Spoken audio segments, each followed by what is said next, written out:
오늘 설교 제목은 나는 확신한다 입니다. 설교 제목을 함께 제창해 보시기 바랍니다. 한번 따라해 보세요. 나는 확신한다. 여러분들이 확신을 경험하시기를 예수님의 이름으로 축원합니다. 오늘 세상을 이기는 믿음, 세상을 이기는 믿음, 세상을 이기는 것은 바로 믿음이다. 이렇게 말씀해 주십니다. 그러니까 믿음은 추상적인 개념이 아니라 구체적인 행동이라는 것이죠. 그래서 오늘 말씀에는 바로 믿음은 뭐냐면 하나님의 계명을 지키는 것이다. 서로 사랑하는 것이다. 그런 내용인데 오늘 요한 공동체는 아주 큰 그림을 그렸습니다. 그 그림이 바로 믿음입니다. 믿음. 그런데 이 믿음은 소수만이 아주 작은 무리의 사람들만 갖고 있는 것이 아니라 이것은 바로 실천적이고 또 공동체적인 그런 성격을 나타내는 믿음인 것입니다. 우리 성도들이 믿음을 여러분의 개인의 것으로만 아주 소수자의 무리로만 갖고 있는 것으로 보지 마시고 공동체적으로 더 확장되는 그런 믿음을 경험하시기를 예수님의 이름으로 축원합니다. 지난주에 아주 특별한 사람을 만났는데 이승훈이라는 사회복지사입니다. 이 이승훈이라는 사람이 참 아름다운 그림을 그렸습니다. 그리고 실질적으로 그 그림을 현실에 적용하는 아름다운 공동체를 세우는 그런 일들을 이야기를 했습니다. 부산에는 반송동이라는 그 동네가 있는데 이 반송동은 부산에서도 가장 열악한, 가장 가난하고 문제가 많은 그런 동네였습니다. 텔레비에 뉴스가 예를 들어서 무슨 사건, 사고, 소식이 들리면 그 장소는 바로 반송동 사건입니다. 부산의 사람들은 다 그 당연시 여겼어요. 그렇지, 그곳이니까 그런 문제가 일어나지. 그랬습니다. 특히 그 지역의 그 아이들은 반송동에 산다는 사실을 부끄럽게 생각을 했습니다. 그래서 조금 형편이 나아지면 이 동네를 떠나야지. 그래서 이 동네를 떠나는 것이 저들이 꿈이었고 희망이었어요. 그런데 이처럼 가난하고 또 자긍심도 주지 못하는 그 동네가 변화를 했습니다. 그래서 지금은 어떻게 변화했냐면 일본, 유럽, 전 세계에서 이 동네가 변화된 모습을 보려고 찾아오는 그런 동네가 됐어요. 그런데 그 동네에 얘를 그렇게 변화시킨 그 사람들의 이야기를 이승훈 사회복지사가 했어요. 그 동네에는 고창건이라는 의사가 있었는데 그 동네 출신에 의사가 됐어요. 의사가 돼가지고 자기가 다른 데서 돈을 버는 것이 아니라 내가 살던 고향으로 가서 내가 그 동네 사람들을 치료해줘야 되겠다. 그렇게 생각을 하고 동네로 다시 돌아와서 그 동네에서 동네 사람들을 치료해준 게 얼마나 친절하게. 그 동네 사람들이 그 소식을 다 이 고창건 의사한테 전합니다. 얘기를 많이 듣다 보니까 혼자 이 얘기를 갖고 있을 수 없겠다 싶어가지고 이것을 마을 신문을 만듭니다. 그 신문을 만들다 보니까 이런 문제점 우리가 해결하자. 그래서 거기에 봉사단체가 만들어지고 그 봉사단체에 어느 한 여성이 자원봉사를 하러 옵니다. 그 사람 이름이 김혜정이라는 사람. 김혜정이라는 사람이 봉사를 하다 보니까 이제 많은 봉사자들이 모이게 되고 또 그 지역에 뭐가 필요한가 필요한 것을 채워나가다 보니까 세계에서 유명한 반송동이 되었습니다. 근데 여기서 끝난 것이 아니라 이승훈 이 사회복지사가 여기에 사회복지 그 복지기관에서 일을 하다가 이제 서울 공농동이라는 곳으로 이제 그 건너지로 옮기게 됩니다. 이 서울의 공농동은 또 서울에서도 가장 외곽에 있는 가난한 그런 동네예요. 그 동네에서 또 아름다운 그림을 그립니다. 이것은 바로 희망 있는 동네. 그래서 거기에서 또 이 공릉이라는 이 동네 이름은 공은 빌공자고 능은 언덕에. 그러니까 해석을 하면 빈 언덕에. 그러니까 여기 희망이 없어요. 텅 빈 거예요. 그래서 동네 사람들도 이 동네 이름이 너무 나쁘다. 이 이름을 바꾸자. 이렇게 할 정도였어요. 그런데 이승훈 사회복지사가 그 동네에 가서 공짜는 아름다운 공짜입니다. 여러분들 그 공자할 때 공짜 쓰면 아들 자자에다가 옆에 이렇게 그렇죠? 반원식으로 그려 있잖아요. 그렇죠? 니은식으로 이렇게 써 있잖아요. 그러니까 아들이 어머니 젖을 빠는 모습이다. 얼마나 아름다워요. 어머니가 자식에게 젖을 주는 모습. 그러니까 아름답다. 이 공자는 빈 것이 아니라 아름다운 뜻입니다. 그 늪은 뭐예요? 언덕. 그러니까 아름다운 언덕입니다. 이렇게 그들의 생각을 바꿨어요. 아무것도 없는 언덕인 줄 알았는데 아름다운 언덕이라니까 사람들이 마음이 모여지기 시작했어요. 그래서 그 동네에 고등학교 학생들이 그 동네는 아주 그 지저분한 혐오 시설인 이 굴다리가 있었어요. 얼마나 지저분한지 몰라요. 그런데 그 굴다리 쓰레기를 치고 고등학생들이 거기다 아름다운 벽화를 그립니다. 이 벽화를 그릴 때에 이 지역의 동네 주민들이 100여 명이 같이 참여하게 되고 아름다운 그런 거리를 만듭니다. 꿈의 거리를 만들어요. 그래서 공릉동에 아름다운 그런 희망 있는 동네로 만들었어요. 이렇게 만드니까 이 매스컴에서 이 동네가 어떻게 변화됐는가 와서 취재하게 되고 소문난 그런 동네가 됐어요. 지역사회에 함께 일하려는 사람은 아직까지는 아주 소수의 사람들입니다. 그렇지만 이 길은 옳은 길인 것을 여러분들이 믿으시기를 바랍니다. 그래서 우리 만수동도 아름다운 마을, 희망의 마을이 될 수 있도록 우리 큰사랑 공동체가, 할렐루야, 우리 큰사랑 공동체가 꿈을 세우고 아름다운 사람들을 세웠으면 좋겠습니다. 우리 성도들이 그 아름다운 그림이 바로 믿음인데 그 믿음은 아주 소수만이 갖고 있는, 자기만이 갖고 있는 하나님을 향한 자기만이 갖고 있는 비밀스러운 그런 행동이 아니라 이 믿음은 구체적인 실천의 믿음.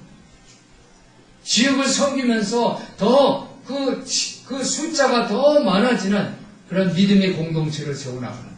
그래서 우리 큰사랑교회는 오늘은 만수동, 내일은 인천, 모레는 세계를 향해서 선교하는 그런 공동체가 되었으면 좋겠습니다. 그래서 우리 성도들이 이것을 증명하는 성도들 되시기를 예수님의 이름으로 축원합니다. 오늘 1절을 보니까 예수 그리스도께서 그리스도이심을, 예수님이 그리스도이심을 믿는 자마다 누구나 하나님이 자녀라고 그렇게 기록을 하고 있습니다. 그러니까 인간 나사렛 예수가 하나님이 자녀다, 그리스도이시다 이렇게 믿는 사람들은 다 뭐예요? 다 하나님이 자녀라는 거예요. 예수는, 영적인 예수님이 동일하게 이 인간 예수하고 동일하다. 이것은 무슨 뜻이냐면 영적인 것과 육체적인 것이 억지로 연결되는 것이 아니라 당연히 연결된다는 거예요.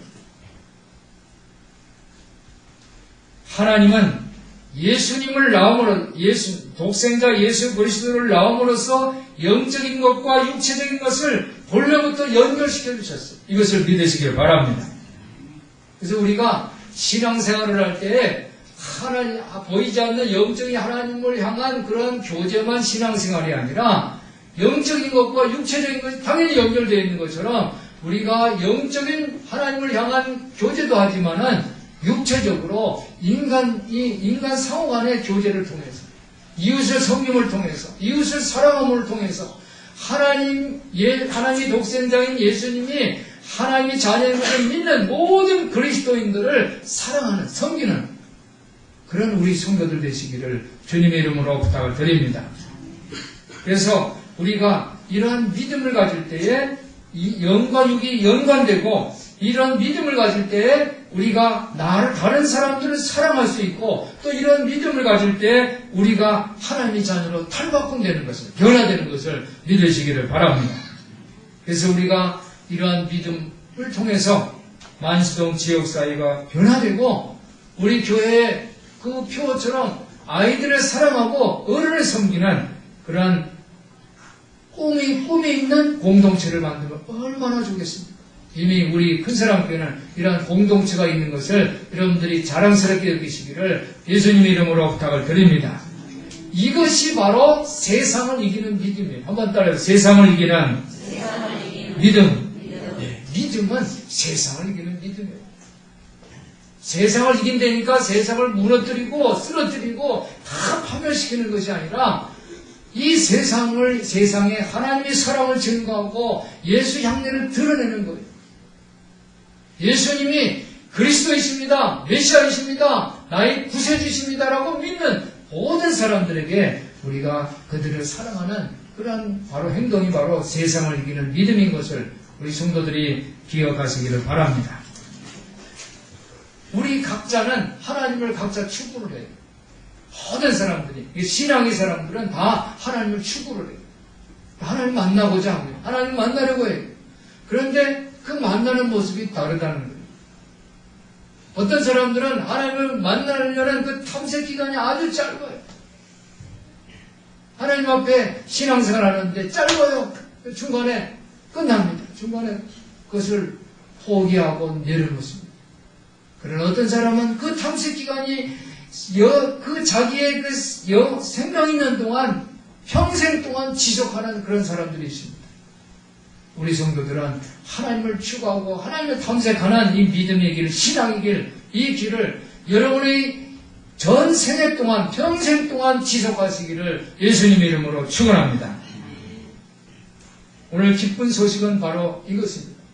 우리가 예수님을 만나면 하나님을 만나는 거예요. 예수의 얼굴에 하나님의 얼굴이 있어요. 이것을 믿으시기를 바랍니다. 우리가 예수 안에서 하나님을 발견할 때에 우리는 하나님이 가족이 되고 그리고 하나님이 자녀가 되는 것을 기억하시기를 바랍니다.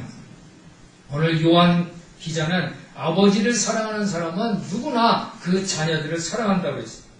즉 하나님을 사랑하는 것과 하나님이 자녀를 사랑하는 것이 동일하다는 거예요. 우리 성도들이 예수님이 그리스도 구세주이심을 믿고 그리고 하나님의 자녀로서 또 하나님께로서 난 모든 사람들, 하나님의 자녀들을 사랑하는 복된 성도들 되시기를 예수님의 이름으로 축원합니다. 오늘 2절을 보니까 하나님이 계명을 지킬 때에 우리가 하나님의 자녀 사랑하는 줄을 아느니라 그랬어요. 즉 우리가 계명을 지키면 하나님의 자녀를 사랑하고 있다는 것을 증명할 수 있다는 거예요. 우리가 서로 사랑한다는 것은 이 감정이나 애정 표현이 아니에요. 그것은 하나님의 계명에 순종하는 삶인 것을 기억하시기를 바랍니다. 즉 우리가 누구를 사랑하면 그냥 사랑해 라고 말하는 것이 아니라 그 사랑을 보여줘야 된다는 거예요. 우리가 부모를 사랑하면 부모님에게 사랑해요 이렇게 얘기하는 것보다 부모님에게 공경심을 하면서 공경하게 대접을 해드리면서 사랑을 보여주는 거예요. 우리가 배우자를 사랑해 하는 것을 사랑해라고 말하는 것으로 끝나는 것이 아니라 배우자 외에 다른 이성에게 눈길을 주지 말고 신실함을 보여주는 것이 바로 배우자를 사랑하는 거예요. 이웃을 사랑한다고 하면서 이웃을 비판하고 거짓 고소하지 않는 것, 이웃을 용서하는 것, 이것이 바로 사랑의 참된 모습인 것을 우리 성도들이 기억하시기를 바랍니다. 특별히 우리가 사랑을 실천하는 바로 용서를 통해서 증명할 수가 있어요. 우리 주변의 이웃들이 우리를 스트레스를 줍니다. 또 우리 신경을 거스려요. 그럴 때 우리가 한결같이 그 사람을 사랑한다는 것은 쉬운 일이 아닙니다. 그럼에도 불구하고 한번 따라해보세요. 그럼에도 불구하고 용서는 하나님이 사랑하시는 하나님이 원하시는 길인 것을 믿으시기를 바랍니다. 그래서 내 기분, 내 감정, 내 스트레스가 중심이 아니라 그렇게 이웃이 나한테 준다 할지라도 용서가 바로 하나님이 원하시는 길이기 때문에 용서하세요. 용서하면 하나님께서는 나를 변화시켜 주세요. 내가 잘못한 것을 깨닫게 하세요. 그리고 그것뿐이 아니라 내가 용서하면 그 상대방도 하나님이 변화시켜 주시는 것을 믿으시길 바랍니다. 그래서 화목하게 되고 평화를 이루게 되고 할렐루야. 우리가 진심으로 용서하면 하나님께서 도와주시는 것을 믿으시기를 바랍니다. 용서하는 그 순간 우리가 겸손해지고 용서할 때 용서하는 사람과 용서받은 이 사람 두 사람 모두가 변화되는 것을 하나님께서 변화시켜 주시는 것을 기억하시기를 바랍니다. 그래서 우리 성도들이 용서를 통해서 우리가 하나님의 자녀를 사랑한다는 것을 증거하시는 여러분들 되시기를 예수님 이름으로 축원합니다. 오늘 3절에 보니까 하나님이 계명을 지키는 것, 그것이 뭐예요? 하나님을 사랑하는 것인데 그 계명을 지키는 것이 무거운 것이 아니라 그랬어요. 나는 도저히 용서 못해. 그 사람 내가 언젠가 내가 정말 그 원수 갚을 거야. 이것이 하나님 원하는 일이 아니라는 거예요.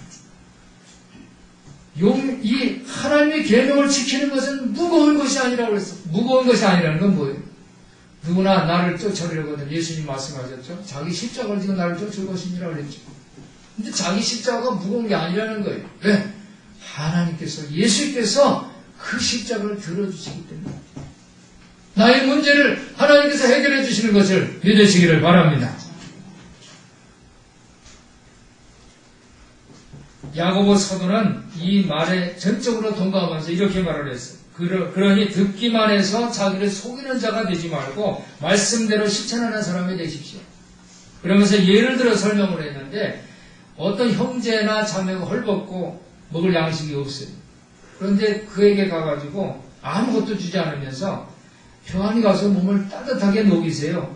배부르게 먹으세요. 배부르게 잡수세요. 그렇게 말을 한다면 무슨 소용이 있겠느냐는 거예요. 말로만 해서는 뭔 필요가 있느냐는 거죠. 한번 따라해 보시기 바랍니다. 사랑과 순종, 믿음과 선한 일. 내가 사랑을 하면서 실천하는데 순종을 실천하는 거예요. 내가 하나님을 믿으면서 또 내가 선한 일을 하는 거예요. 이것이 조화를 이룰 때에 전체를 이루게 되는 것, 한 몸을 이루게 되는 것을 믿으시기를 바랍니다. 그래서 하나님은 세상을 그렇게 설계하신 거예요. 하나님은 그렇게 설계를 하셨어요. 그러니까 세상을 그냥 저절로 굴러가게 한 것이 아니라 실천을 통해서 내가 믿으면 나 믿어. 다 잘 될 거야. 이것이 하나님의 설계가 아니라는 거예요. 실천을 통해서 세상에 천국을 세워나가시는 하나님이신 것을 기억하시기를 바랍니다. 내가 설계도면이 없이 그냥 집을 지어보세요. 그러면 그 집이 어떻게 돼요? 부실공사가 되는 거예요. 설계도면대로 내가 집을 지어야지 그 집이 튼튼한 집이 되는 거예요. 마찬가지. 하나님이 세상을 설계하실 때에 어떻게 설계하셨냐면 사랑과 그렇죠? 순종이에요. 사랑하지만 순종이 필요한 거예요. 우리가 믿지만 선한 일을 하는 거예요. 하나님의 계명을 우리에게 주셨어요. 그래서 우리가 계명을 그냥 문서적으로만 갖고 있는 것이 아니라 그것을 실천할 때 하나님께서는 이 세상에 아름다운 천국을 세워주시는 것을 믿으시기를 바랍니다. 한번 따라해 보시기 바랍니다. 나는 확신한다.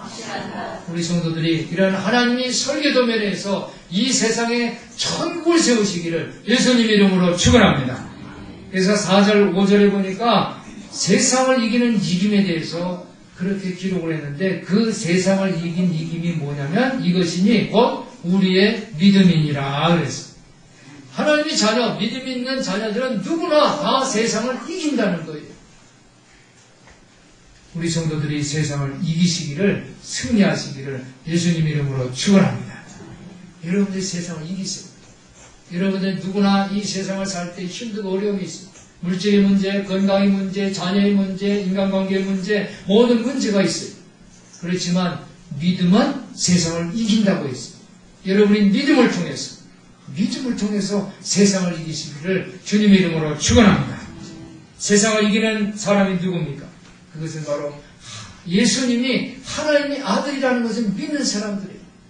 그리고 그 모든 믿는 사람을 하나님을 사랑하는 것뿐이 아니라 그 하나님의 자녀들도 사랑하는 그 계명을 실천하는 사람, 그 사람들에게 하나님은 세상을 이기는 이김, 승리를 주신 것을 믿으시기를 바랍니다.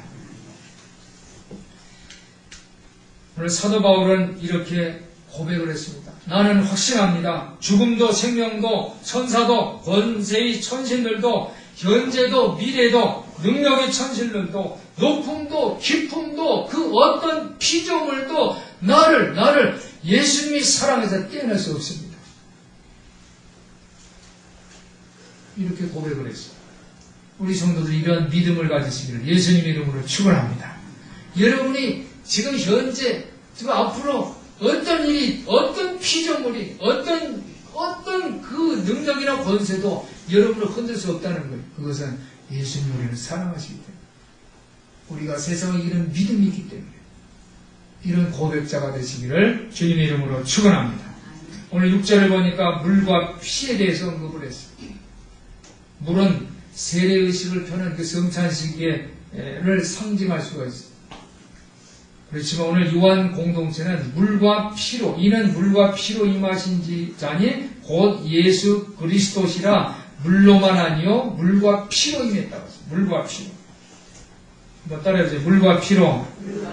예수님은 물과 피로 임하셨는데 이 의미는 뭐냐면 이 예수님이 그 영적인 활동과 육체적인 활동을 같이 표현하는 거예요. 예수님은 영적인 활동으로 하나님의 자녀세요. 그런데 예수님은 육적인 활동도 이 세상에서 하셨다는 거예요. 제자들을 가르치시고 십자가를 지시고 또 십자가에 달려서 죽으셨어요. 육체적인 활동입니다. 그러므로 예수님이 영적 활동, 지상 활동들을 이 동일하게 믿는 이 공동체가 바로 요한 공동체입니다. 요한 공동체. 그래서 이 요한 공동체는 예수 그리스도께서 지속적으로 함께 한다는 것을 믿었어요. 이 초대교회는요, 이러한 공동체, 십자가와 부활을 믿는 공동체였어요. 그런데 이 교회가 로마로 넘어가면서 로마 교회는 어떤 모습으로 변질을 합니다. 그 권력의 모습으로 변질이 돼요. 그리고 이것이 미국으로 건너가서 미국에서는 또 기업형으로 교회가 변질되고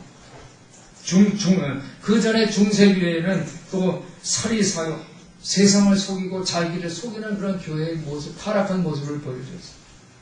오늘날은 어떤 모습입니까? 오늘날 교회는 종교적으로 사기를 치는 그런 교회까지 이루고 있어요. 신앙의 미명으로 무장된 그런 종교적인 신념을 강요를 시킵니다. 이것은 위험한 무기예요. 핵보다도 더 위험한 무기예요. 트루먼트라는 사람이 이렇게 말을 했습니다. 반쪽 그리스도인이 되는 것은 불행한 것이다. 그랬어요. 반쪽 그리스도인이 있어요. 교회 다니면서 성경 원리를 적용하지 않고 세상적인 방법으로 사업을 하는 사람이 있어요. 그런 사람은 교회 다니면서 사업하는 사람이지 크리스찬 사업가는 아니에요.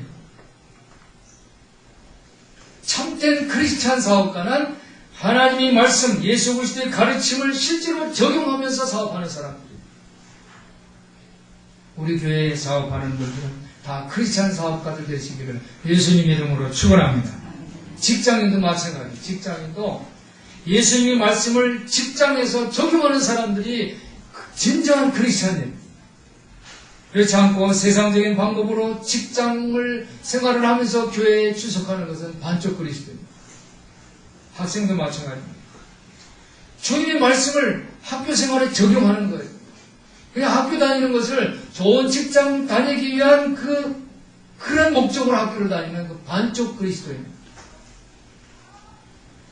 하나님이 주신 꿈을 이루어나가는 그러한 학생들 되시기를 예수님의 이름으로 축원합니다. 바로 세상을 변화시킬 수 있는 영향력인 그런 존재가 되기 위해서 우리 삶에 성경의 원리를 적용하는 우리 성도들 되시기를 예수님의 이름으로 축원합니다. 사랑하는 성도 여러분, 양다리를 걸치는 그런 이중적인 그러한 신앙을 버리시기를 바랍니다. 우리가 예수의 사람에 대해서 오늘 요한 공동체의 고백을 기억하고 예수 그리스도의 육적인 활동과 영적인 활동 모두를 합쳐서 세상을 이기는 그러한 승리하는 크리스찬 되시기를 예수님의 이름으로 축원합니다. 오늘은 부부주일로 예배를 드립니다. 결혼을 통해서 부부가 합심해서 어둠과 절망에 대항해서 희망을 세워나가는 부부들 되시기를 예수님의 이름으로 축원합니다. 마이크 제이슨은 결혼의 신비라는 책에서 이렇게 소개를 했습니다. 신성한 결혼은 다른 신성한 의무들과 마찬가지로 나태한 사람들을 편하게 해주려는 것이 결코 아니고 처음부터 끝까지 자기 희생이 요구되는 체계적인 프로그램이라고 했어요. 내가 결혼했으니까 이제 내가 좀 편안해져야지. 밥 해주는 사람도 있고 빨래 주는 사람도 내가 좀 편안해야지. 이게 아니라는 거예요. 결혼의 프로그램은 그것이 아니라 처음부터 끝까지 자기 희생이 요구되는 체계적인 프로그램이라는 거예요. 즉 결혼은 지금까지는 전혀 다른 행동 과정을 밟는 것 같은데 결혼은 혁명적인 일보를 디딜 준비가 안 된 사람을 위해서 마련되는 것이 아니라 자신이 그것을 버리고 상대방 뜻을 진심으로 순종하고자 하는 사람들을 위한 것이다. 그렇게 소개를 했습니다. 어떤 부부든지 살다 보면 부부싸움을 갈등을 겪을 수가 있어요. 그런데 물어보면 서로 상대방 탓이라고 그렇게 얘기를 합니다. 그런데 사실 그것은 상대방이 그걸 얘기를 했다면 그 내 마음에 있는 걸 상대방이 먼저 얘기한 것뿐이에요. 독신자들은 아직 결혼하지 않는 사람들은 결혼 생활을 행복한 모습을 보면서 얼마나 좋다라고 생각할 수도 있어요. 그런데 결혼은 용광로입니다. 한번 따라해보세요. 결혼은 용광로입니다. 용광로예요. 다 녹이는 거예요. 그래서 용광로를 통해서 거기서 나오는 게 뭐예요? 이 금을 집어넣으면 정금이 나오듯이 용광로를 통해서 평안이 나오고, 그렇죠? 자기 이기심을 씻는 결혼을 통해서 그 씻어버리는 거예요. 다 찌꺼기를 없애버리는 것이 바로 결혼의 과정인 것입니다. 가만히 있는 게 아니고 다 정제되는 그런 과정, 그런 것, 체계적인 프로그램, 그것이 바로 결혼 생활인 거예요. 우리는 결혼이란 주는 것보다는 받는 것이라는 이기적인 생각을 떨쳐버리시기를 바랍니다. 그래서 결혼은 바로 단련의 과정, 용광로 과정이다. 여러분들이 그런 마음을 여러분들이 마음에 새기시고 그런 부부지 여러분들이 가정마다 행복하시기를 예수님의 이름으로 축원합니다.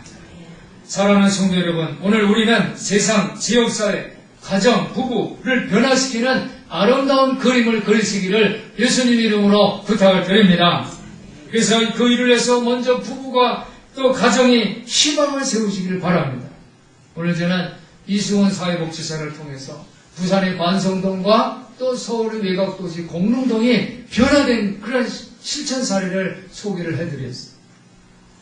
오늘 우리 만수동도 변화되고 여러분의 가정, 여러분이 다니는 직장, 여러분이 다니는 학교, 여러분이 다니는 이 근사한 교회가 진정으로 아름다운 공동체를 세우기 위해서 우리 성도들이 하나님께서 주신 이 설계도면 하나님의 계명, 예수님은 우리 구세주십니다.